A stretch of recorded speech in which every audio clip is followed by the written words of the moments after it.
Shalom, puji nama Tuhan. Kita bertemu lagi sermon kali ini. Saya memberi judul renungan kita, berjuanglah untuk mempertahankan hidup kekal yang sudah kita miliki. Saudara yang dikasihi Tuhan, ada satu statement berbunyi demikian: mempertahankan kemerdekaan lebih sulit daripada merebut. Realitanya pernyataan ini adalah sesuatu yang sangat mungkin dianggap orang benar adanya, karena memang realitanya seperti itu. Ketika kita percaya dan menerima Kristus sebagai Tuhan dan Juru Selamat kita, jaminan keselamatan hidup kekal sudah kita miliki. Dengan kata lain, ketika kita mengakui Kristus sebagai Tuhan dan Juru Selamat, anugerah keselamatan dan tiket keselamatan masuk surga kelak nanti kita mati sudah menjadi bagian kita. Yang jadi permasalahannya, ketika kita menerima Kristus sebagai Tuhan dan Juru Selamat, kita tidak langsung meninggal. Kita tidak langsung terpisah dari jasad kita, tetapi kita masih hidup. Tidak seperti salah satu penjahat yang di samping Yesus yang disalib, yang mengalami detik-detik kematian, dan dia berjumpa dengan Yesus di atas kayu salib, dan Yesus berkata, hari ini engkau ada bersamaku di Firdaus.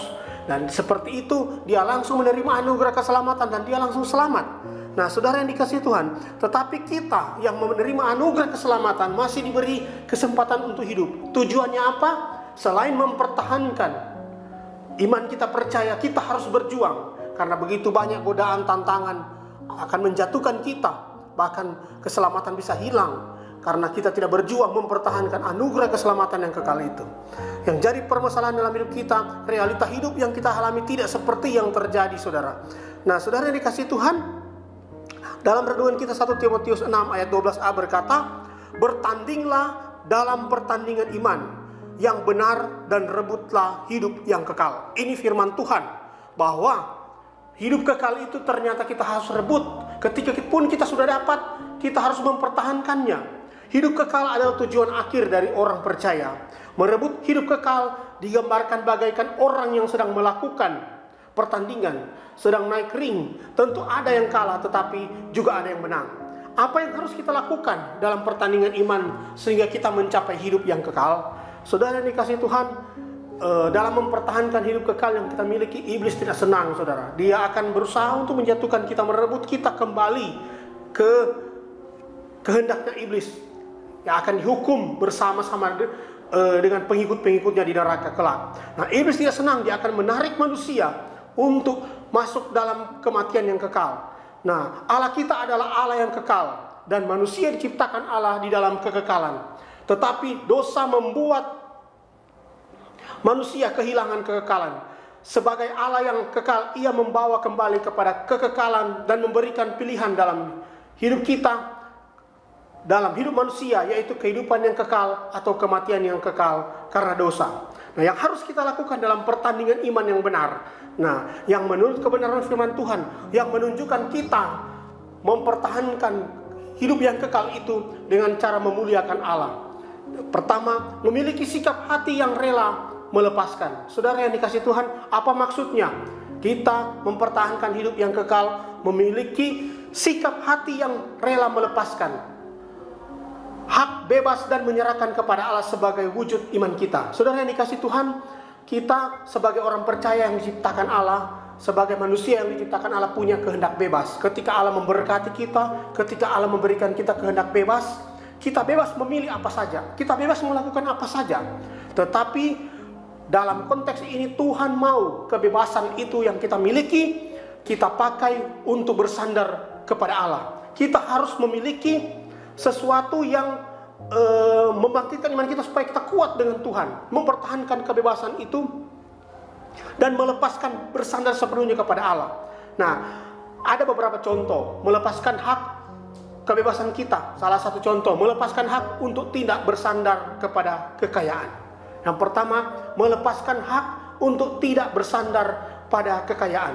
Dalam Injil Matius 19 contohnya, Matius 19 ayat 16 sampai 22 itu bercerita tentang orang muda yang kaya.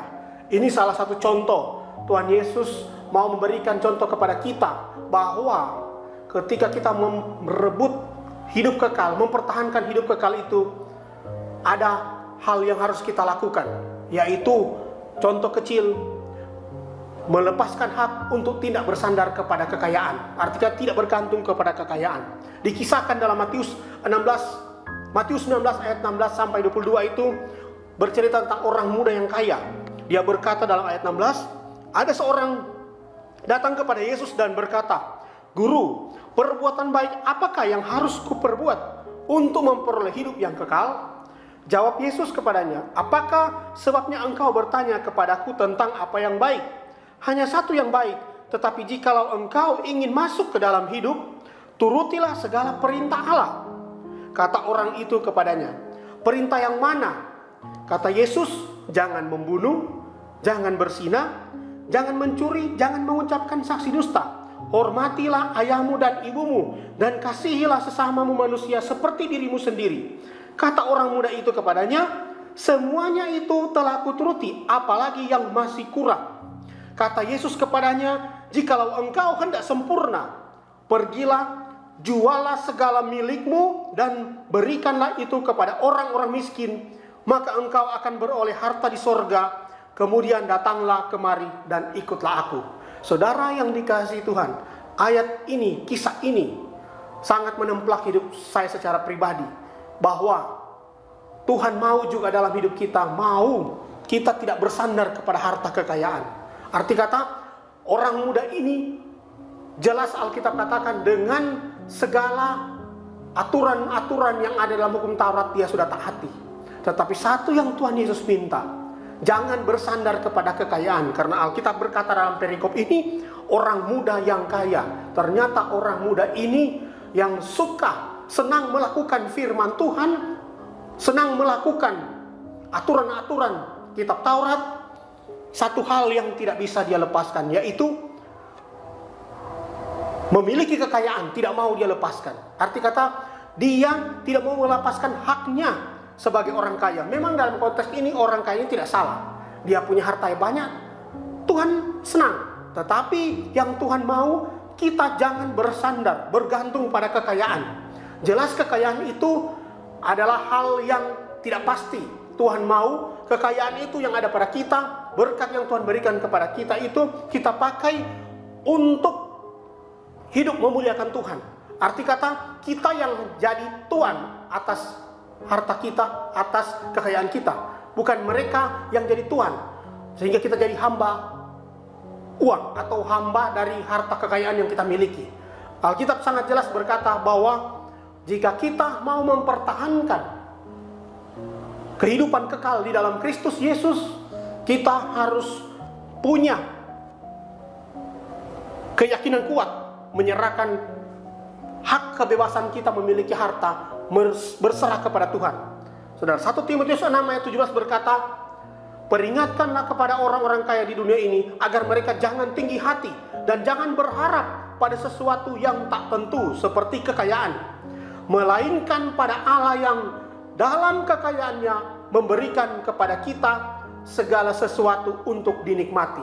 Saudara yang dikasihi Tuhan, belajarlah kita menikmati segala sesuatu yang Tuhan berikan kepada kita. Tidak dengan serakah, tidak dengan sembrono, mempergunakan berkat yang Tuhan sudah berikan. Kita pakai untuk memuliakan Allah. Selain itu, untuk mempertahankan hidup kekal itu, kita harus punya kebebasan. Arti kata melepaskan hak untuk tidak bersandar kepada kekayaan.